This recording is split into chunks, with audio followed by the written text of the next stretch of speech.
Okay, so my buddy loaned me this Motiv brake bleeder. This is nice because you can pretty much do your brakes on your own. And you don't have to have somebody pump the pedal. And that's how I've always done it. Had my wife or my daughter get in the car, or a buddy get in the car and just push the brake pedal down, bleed each one individually. It takes a while. It's a good leg workout, but this is nice because it goes very quickly once it's hooked up.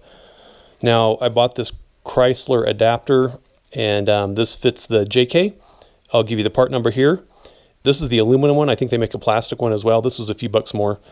But I have 4 of these types of master cylinders that are just like this, that this will fit on 4 vehicles. So I just went ahead and bought this one. I think one of my buddy's vehicles also uses the same one. And so this will be nice. We'll be able to share it and make things go a lot faster. So here's how it goes on. What we're going to do is suck out all the brake fluid in here that's dirty. Okay, so if your brake fluid looks like coffee, like black coffee, that's a problem. Change it. And then we're just going to add some brake fluid. This is what I'm using right here. This is from Tractor Supply, or Big R. It's a brand that they carry, and it's cheap, and I'm using a lot of it. So I'm doing 4 vehicles today. Okay. Make sure that you put their little rubber gasket in there.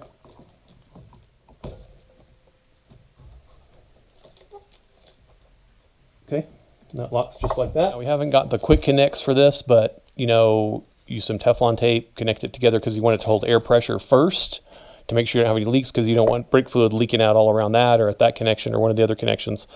So we're going to do an air test first. And the way you do that was we're going to pressurize the system. We want to make sure this is snug here. Okay. And then this has a gauge here that goes from 0 to 30 psi. We're just going to pump it up to about 15 or so.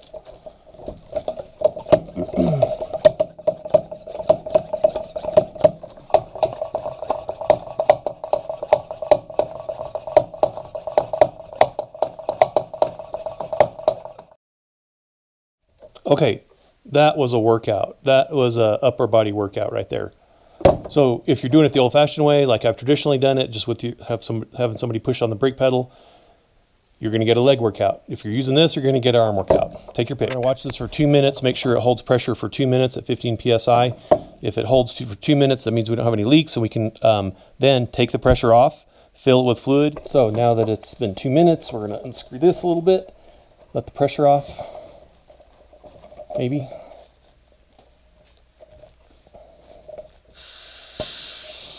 Okay, then we'll fill this with brake fluid. Oh, look at that clean stuff. Oh my. Isn't that beautiful? Looks like water.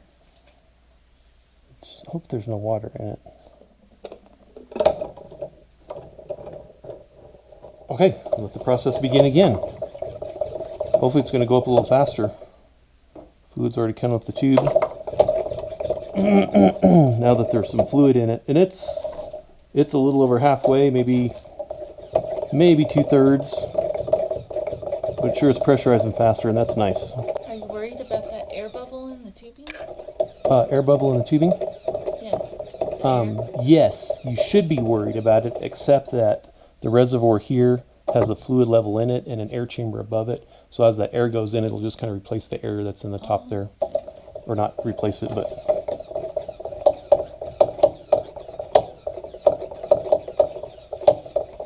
Because remember, the brake lines, when the fluid comes out of the master cylinder, goes actually out the bottom, right? Right.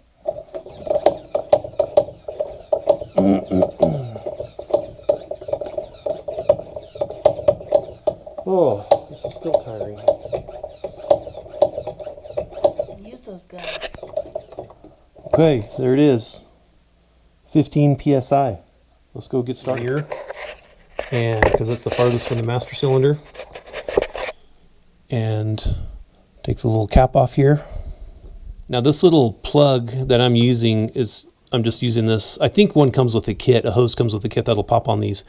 But this is from an old brake bleeder kit I had from, man, 25 years ago probably, or longer. In this little pigtail, I just attached a long hose and then put it in this can here. So what we'll do first is we're just going to pop this loose. There, it's broken loose. I'm going to keep this on here like that. And then we're going to pop this little rubber piece on like that. Now, crack this open.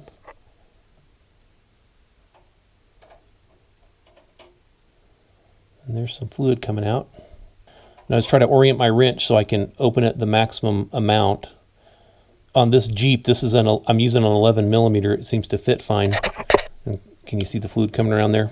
So this fluid is not dirty, but you can see some air bubbles coming out. So, but if it was dirty, you'd see dark fluid coming out, and you'd wait until it turns clear, pretty much like this is right now. We'll do one of the other vehicles later. I've got 4 vehicles to do today. This is the first of 4, and so we're going to get some good experience doing this today.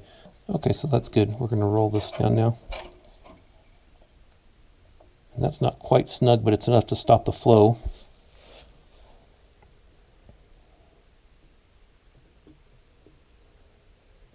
Pop that off. Hold this up so gravity can kind of drain majority of it. Okay, now we just want to give this just a little snug, and what I typically do is just give it a little light pop, just like that. That's enough. We'll wipe that off.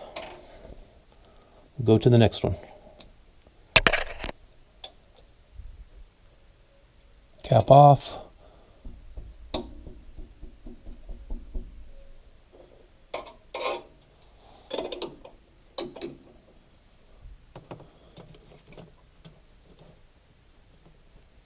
Now we've done one, so let's go check the pressure on the tank and just make sure it still has good pressure in it. Okay, so it's about 13 psi. Just keep an eye on the pressure. You know, bleed one, come check the pressure, air it back up if you need to.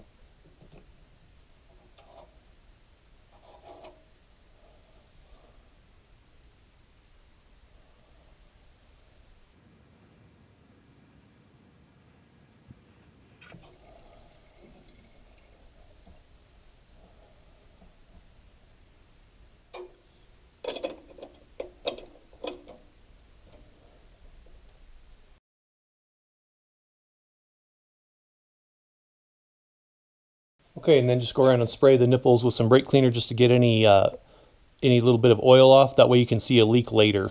So we're going to test drive this, obviously, and then check for leaks. Make sure we get building good brake pressure before we take it on the road. Take it on the road, make sure it drives okay and brakes okay, and then bring it back and we'll check for leaks. Okay, now we'll drop the pressure here. So what looked like was happening was when we let the pressure off here, the pressure that's built up inside the master cylinder helps to push the fluid back. So that's kind of good. I'm going to lower this down lower to the ground before I unscrew that and hopefully get all this to drain back into here.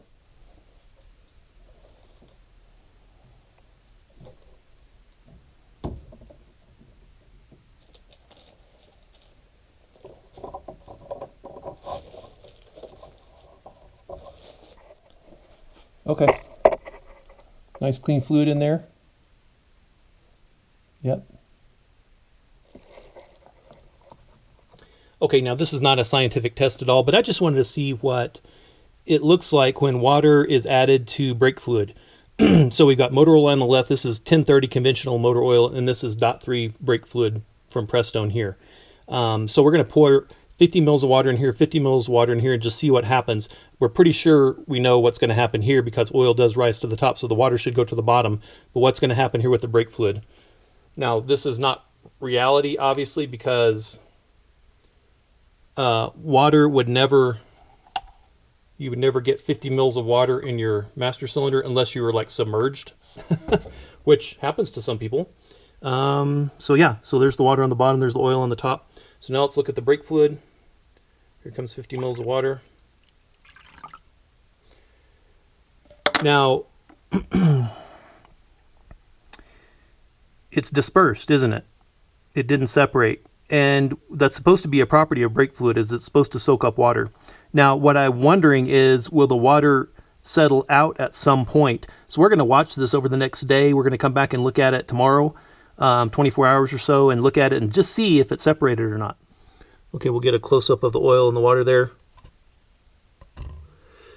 And that's obvious. Close-up of the brake fluid with the water.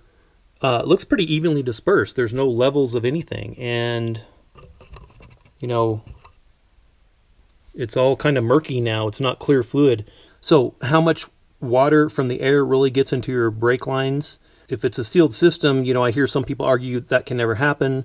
Other people say that as the brake fluid expands from heat and contracts from cold slightly, and the air above it in the master cylinder contracts and expands, it can pull air into the master cylinder around the seals. Okay, maybe, I don't know. There shouldn't be really any other way for moisture to get into your brake system. But if you do take the cap off to look inside and it's a moist day, or even if it's a dry day, I guess some moisture can get in there as well. Where does that moisture go? Does it go down and settle in the bottom where your calipers are? That was my question. And obviously, initially it doesn't. And that's a lot of water. So you still want to keep it dry. You still want to use a new container every time you change your brake fluid. If you're bleeding your brakes, the same thing. Get a new container, because an old container like this one that's been sitting around for lots of years, from 2016 is what the date says on it, and it was half full, so I'm not even sure why I keep it on my shelf, because I'm never going to put it in a vehicle. But what is very obvious when you are bleeding your brakes is the brake fluid gets damaged by the heat. Now, its boiling point is 400 something degrees, which is way above water, but your brakes do get hot and coming down a mountain pass or braking a lot in traffic. How hot do they get? There's no we don't keep a temperature probe on them, so brakes can get pretty hot. I've overheated and warped rotors towing coming down a mountain because I didn't have adequate engine braking. Or an appropriate truck for what I was towing. I'll just say that. So it can happen. You can boil your brakes, and then they get real spongy and soft, and that's exactly what happened to me. And so that brake fluid does get damaged, and then maybe it's not as effective. But the problem is, as it gets damaged, it can cause corrosion. And I have had a brake caliper lock up on me when I was driving an old Dodge truck, an old 90 Dodge W150, if you remember what that was. I had a brake caliper lock up on me. And I'd taken it apart and looked inside, and the brake fluid was bad, and it was kind of corroded inside. So I ended up replacing the caliper, checking all the other calipers. The others were actually okay, but this one just went bad from corrosion somehow, and it seized up the piston inside. So it can happen. And fortunately, I wasn't like on the highway or something. I was just on a 35 mile an hour road when it happened, so I didn't have a crash. So that was good. Okay, 24 hours later, there is no separation here. It still looks a little turbid. It may be hard to see in the camera. There's still separation there between the oil and the water. But the brake fluid's doing its job. So my question was, would the brake fluid separate from the water so much that the water would settle in the bottom? And what that would mean is if moisture got in your brake fluid, it would actually settle down in the lines to the calipers where it could cause corrosion. This isn't looking like that's happening. I'm not saying the water in the brake fluid won't cause corrosion, but it's not going to settle down there in amounts like it would in regular oil. Okay.